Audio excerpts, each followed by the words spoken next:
بسم اللہ الرحمن الرحیم۔ معزز ناظرین السلام علیکم۔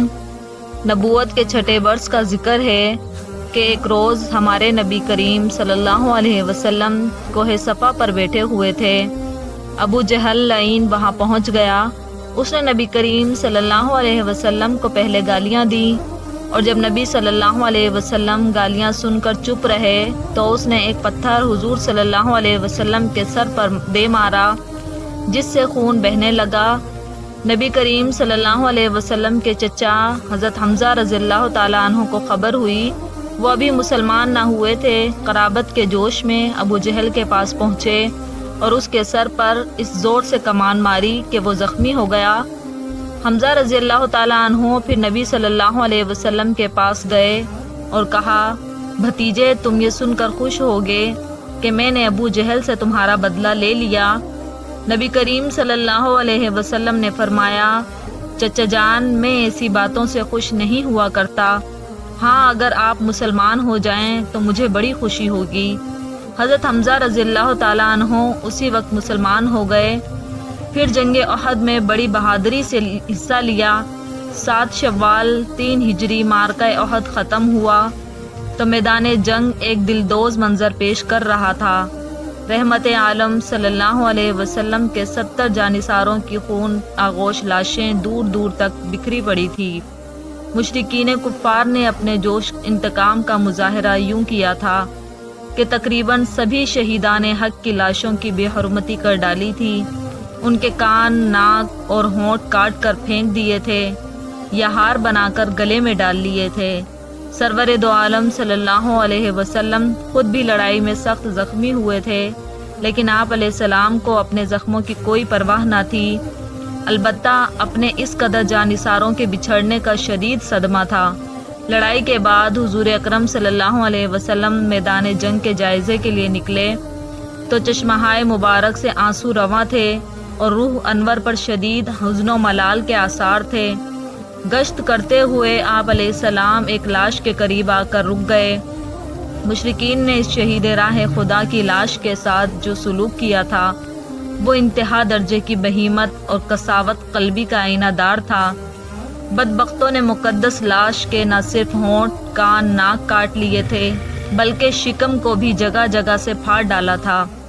سید المرسلین صلی اللہ علیہ وسلم نے اس لاش کو دیکھا تو آپ علیہ السلام کا دل بھر آیا اور آپ کی زبان مبارک پر یہ الفاظ جاری ہوئے، تم پر خدا کی رحمت ہو، کیونکہ جہاں تک مجھے معلوم ہے تم قرابت داروں کا سب سے زیادہ خیال رکھتے تھے اور نیک کاموں میں پیش پیش رہتے تھے۔ یہ شہید راہ حق جن کے لیے خیر الخلائق سید الانام رحمت دو عالم صلی اللہ علیہ وسلم نے دعائے رحمت کی اور جن کے محاسن اخلاق کی تحسین فرمائی، رسول صلی اللہ علیہ وسلم حضرت حمزہ بن عبد المطلب رضی اللہ تعالیٰ عنہ تھے۔ حضرت حمزہ رضی اللہ تعالیٰ عنہ کا شمار راہ حق میں اپنی جانوں کو بیچ دینے والے ان صحابہ کرام میں ہوتا ہے جن کی جلالت قدر پر مسلمانوں کے سبھی مکاتب فکر کا کامل اتفاق ہے، اور ان کے حسب و نسب کے لیے اتنا ہی لکھنا کافی ہے کہ وہ سرور دو عالم صلی اللہ علیہ وسلم کے چچا تھے۔ حضرت حمزہ رضی اللہ تعالیٰ عنہ کی کنیت ابو عمارہ بھی تھی اور ابو یالا بھی تھی۔ سید الشہداء، اسد اللہ اور اسد الرسول مشہور القاب ہیں۔ اس کے بعد آپ صلی اللہ علیہ وسلم نے فرمایا کہ حضرت حمزہ کے لیے کفن کا انتظام کرو۔ ایک انصاری صحابی آگے بڑھے، انہوں نے اپنی چادر ان پر ڈال دی۔ پھر ایک صحابی آگے بڑھا، انہوں نے بھی اپنی چادر ان پر ڈال دی۔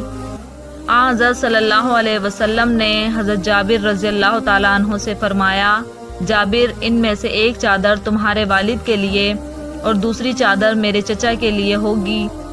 حضرت مصعب بن عمیر رضی اللہ تعالیٰ عنہ کو بھی کفن کے لیے صرف ایک چادر ملی۔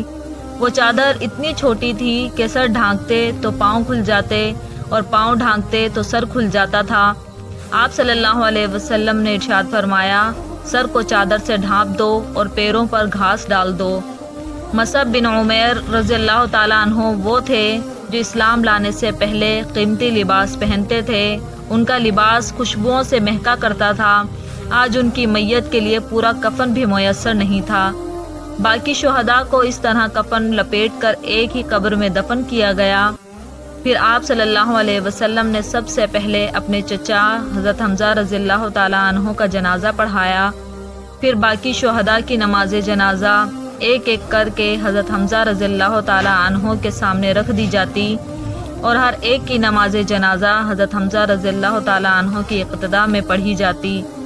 یوں حضرت حمزہ رضی اللہ تعالیٰ عنہ کا نماز جنازہ 70 بار پڑھایا گیا۔ صحابہ کرام کو اجتماعی قبروں میں دفن کیا گیا، جبکہ حضرت حمزہ رضی اللہ تعالیٰ عنہ کو ان کے بھانجے عبداللہ کے ساتھ ایک قبر میں دفن کیا گیا۔ بعض روایت میں آتا ہے کہ مصعب بن عمیر کو بھی ان کے ساتھ ایک قبر میں دفن کیا گیا۔ ناظرین، آج بھی احد کے دامن میں محمد صلی اللہ علیہ وسلم کے پیارے چچا حضرت حمزہ رضی اللہ تعالیٰ عنہ اور شہداء احد کی قبریں موجود ہیں، جہاں عازمین حج و عمرہ ہر سال ہزاروں لاکھوں کی تعداد میں آتے ہیں اور ان عظیم شہداء کی قبروں پر سلام پیش کرتے ہیں۔ اللہ رب العزت سے دعا ہے کہ اللہ رب العزت ہم سب کو ان عظیم شہداء کی قبروں کی زیارت نصیب فرمائے، آمین۔ امید کرتی ہوں کہ آج کا واقعہ اچھا لگا ہوگا۔